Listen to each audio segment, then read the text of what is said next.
Bonsoir Philippe Turle. Bonsoir Mélanie. Vous êtes journaliste britannique à RFI, spécialiste du Royaume-Uni, puisque, je viens de le dire, vous êtes anglais. On va revenir avec vous sur le Brexit et sur la crise politique qu'il suscite dans le pays. Démission en série ce matin d'une partie du gouvernement de Theresa May. Ces ministres contestent le projet d'accord trouvé avec l'Union européenne hier. Philippe Turle, finalement, on a l'impression que c'est un accord qui met personne d'accord. C'est un peu ça. C'est un accord qui était extrêmement difficile à négocier. Vous savez que les Britanniques ont voté en 2016 pour quitter l'Union européenne. On est fin 2018 et on a enfin un accord que Theresa May pense est le meilleur accord que possible, mais qui satisfait, pour ainsi dire, personne. Mais il y a eu quand même des moments assez important pour elle, à savoir qu'elle a réussi à négocier l'accord avec Bruxelles, qui n'est pas une mince affaire. Elle est revenue en Grande-Bretagne, elle a réussi hier soir à le faire passer par son cabinet ministériel, qui n'était pas mince affaire. On a eu quelques démissions ce matin, mais ils l'ont accepté. Mais c'est cet après-midi où tout a dégringolé dans la Chambre des communes. Et moi, je pense que c'est mal parti pour être accepté par les députés. Alors, vous parliez justement des démissions. 4 ministres qui claquent la porte ce matin, en effet. Les lettres de démission se sont succédées sur Twitter. On a vu notamment celle de Dominic Raab, le ministre chargé du Brexit. La voilà à l'écran. Aujourd'hui, j'ai démissionné de mon poste. Je ne peux pas en conscience soutenir les termes de l'accord. C'est le deuxième ministre du Brexit qui démissionne en 4 mois. Il y a eu aussi la lettre de la ministre du Travail qu'elle a postée sur Twitter. Philippe Turle, ces démissions, est-ce que ça fragilise Theresa May? Theresa May, elle voulait éviter à tout prix des démissions hier. Et hier soir, à la sortie de cette réunion ministérielle qui a pris quand même très longtemps, il n'y avait aucune démission qui était annoncée. Elle était plutôt satisfaite. Et donc, on disait peut-être qu'elle a réussi à vendre cet accord et que tous les ministres soient contents ou on l'accepte. Voilà. Du coup, ce matin, on a commencé à voir avec Dominic Raab le premier démission. On a eu 3 autres depuis. C'est pas une bonne nouvelle pour Theresa May. Elle a passé une très sale journée aujourd'hui. Ça la fragilise, mais elle reste quand même très déterminée. On voit aussi qu'un député conservateur a réclamé carrément un vote de défiance. Là, on est sur quelque chose de plausible. Alors, ce qui se passe, c'est que le ministre en question le député en question, c'est Jacob Rees-Mogg, qui est l'un des durs pro-Brexit, qui n'est pas du tout d'accord avec Theresa May sur le même niveau que Boris Johnson, Il pourrait y avoir un vote de défiance. Alors, il a envoyé un courrier en demandant une vote de confiance avec Theresa May. Il faut que 48 députés le suivent avec un courrier pour que ça équivaut 15% des membres du Parti conservateur. Si le nombre de 48 est atteint, là, il y aura un vote de défiance à la garde de Theresa May. La grande question maintenant, c'est est-ce qu'on arrivera à 48? Je pense que c'est possible. Deuxième question, est-ce qu'elle sera renversée ou pas? Là, c'est moins sûr parce que alors qu'elle est en difficulté, on la critique beaucoup, il y a très peu de monde qui ont envie de prendre sa place. Oui, c'est ça. C'est-à-dire qu'elle est là, mais on n'a pas l'impression non plus, même si elle était amenée à démissionner, on n'a pas l'impression que ça se bouscule au portillon pour la remplacer. Non, parce que la tâche est quand même immense. Là où on essaye de vendre un accord, ça ne marche pas. Qu'est-ce qu'elle a fait tenir à elle? On sait qu'elle a voté contre le Brexit et pourtant elle est là. Elle a voté contre le Brexit, mais à demi-teinte, parce que c'est quelqu'un qui, à mon avis, est moins européenne qu'on ne le croit.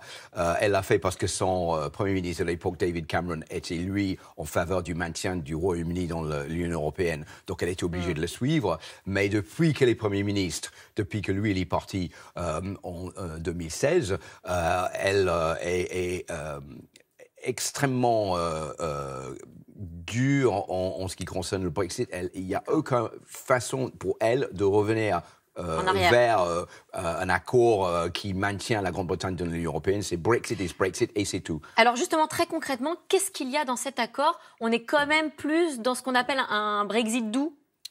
On est dans un Brexit doux, à savoir que c'est quoi les grands axes de l'année prochaine, le 29 mars, la Grande-Bretagne quitte l'Union européenne. On rentre dans une période de transition qui normalement va durer jusqu'à la fin de 2020.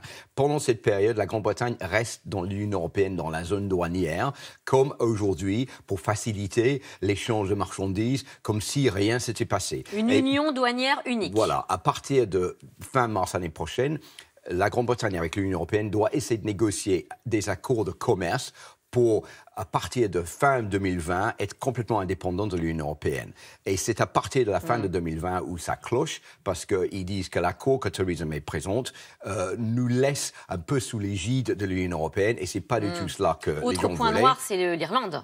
Et évidemment, le point noir, c'est la frontière entre l'Irlande du Nord et la République irlandaise. On va voir la carte, raison en effet. Vous avez, juste on explique peut-être, l'Irlande du Nord qui est donc qui appartient au Royaume-Uni, et puis la République d'Irlande qui est indépendante, qui va rester dans l'Union européenne. Et donc on va à tout prix empêcher qu'une frontière dure soit construite pour deux raisons. Pour le commerce des gens entre la République irlandaise et l'Irlande du Nord, et pour éviter un retour à la situation qu'on a connue pendant 30 ans de guerre civile entre la République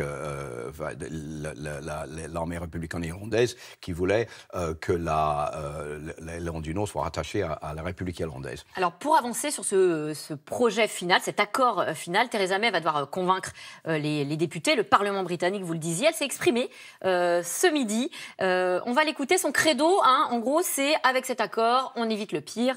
On l'écoute. Le choix est clair. Nous pouvons choisir de partir sans accord, risquer qu'il n'y ait pas de Brexit du tout,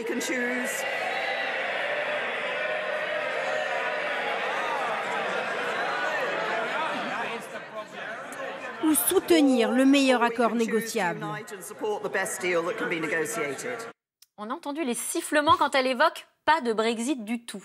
Alors, elle est en train de tomber entre les failles de ceux qui veulent un Brexit dur, ceux qui veulent un Brexit soft, ceux qui ne veulent pas de Brexit.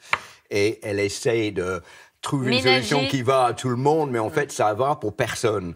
Et donc, je pense, dans un moment de fatigue ou de résignation, elle dit, bah voilà, pas de Brexit du tout, c'est pas pour dire je suis prête à accepter qu'on reste dans l'Union européenne, c'est pour elle une façon de dire, voilà, si vous n'acceptez pas le deal que j'ai signé avec Bruxelles, vous allez voir qu'il n'y aura pas de Brexit. Encore pire, on n'aura pas d'accord du tout et on va tomber derrière, sous les auspices de l'Organisation mondiale du commerce. Qu'est-ce qui se passe si les députés ne votent pas cet accord? Alors, il y a plusieurs hypothèses. Personne ne sait pour le moment. Tout reste extrêmement flou. Donc, soit on appelle aux urnes pour de nouvelles élections. Un référendum à nouveau. Voilà. Soit il y aura un deuxième référendum. Elle a absolument exclu cette possibilité, mais si elle reste plus Premier ministre, peut-être son successeur, si on aura, demandera un nouveau référendum. Mais elle a dit non, on a voté en 2016 pour partir, c'est terminé, on va partir. Mais l'accord qu'elle a réussi à négocier avec Bruxelles ne convient à personne. Les expatriés français, que se passe-t-il pour eux, pour ceux qui travaillent aujourd'hui au Royaume-Uni? Alors, s'il y a un accord, ceux qui sont en Grande-Bretagne depuis plus de 5 ans n'ont aucune souci à se faire. Ils peuvent y rester avec leur famille. La vie continue comme avant. Ceux qui arrivent en Grande-Bretagne, s'il y a un accord pendant la période de transition, c'est la même chose. Ils n'ont pas de souci à se faire. Pour ceux qui veulent aller en Grande-Bretagne à partir du moment où la période de transition est terminée, là, on n'est pas encore sûr exactement de ce qui va se passer. Mais ça dépend aussi de ce que l'Union européenne décide pour les gens comme moi, les Britanniques qui vivent en Europe. Donc, là aussi, la négociation n'est pas encore fini. Vous, qu'est-ce qui va se passer pour vous, par exemple? Pour moi, qui vit en France depuis longtemps, a priori, j'ai pas de souci à se faire. Vous pourrez rester en France. Voilà. Et pour les Britanniques comme moi qui vivent, enfin les Français comme moi qui vivent en Grande-Bretagne, a priori, dont il y en a quand même beaucoup, ils n'ont pas de souci à se faire. Juste très rapidement, 13% des Français veulent quitter le Royaume-Uni après le Brexit. C'est un sondage, Opinionway. Ils ont peur notamment pour la protection sociale. Est-ce que on comprend ces inquiétudes ou il n'y a pas de raison d'inquiétude? Je pense qu'il n'y a pas de raison pour le moment d'avoir peur pour tout cela, comme pour les Britanniques qui vivent en Europe. Mais il faut quand même bien surveiller parce que rien n'est sûr pour le moment. Rien n'est sûr. On suivra tout cela évidemment de près. Merci beaucoup Philippe Turle d'être venu sur notre plateau. Tout de suite, c'est dans l'air avec Caroline Roux, une émission consacrée ce soir au discours du président de la République hier soir. Mea culpa devant les Français, les ambitions du pays en matière de défense européenne. Caroline Roux et ses invités, c'est dans quelques instants. Ne bougez pas.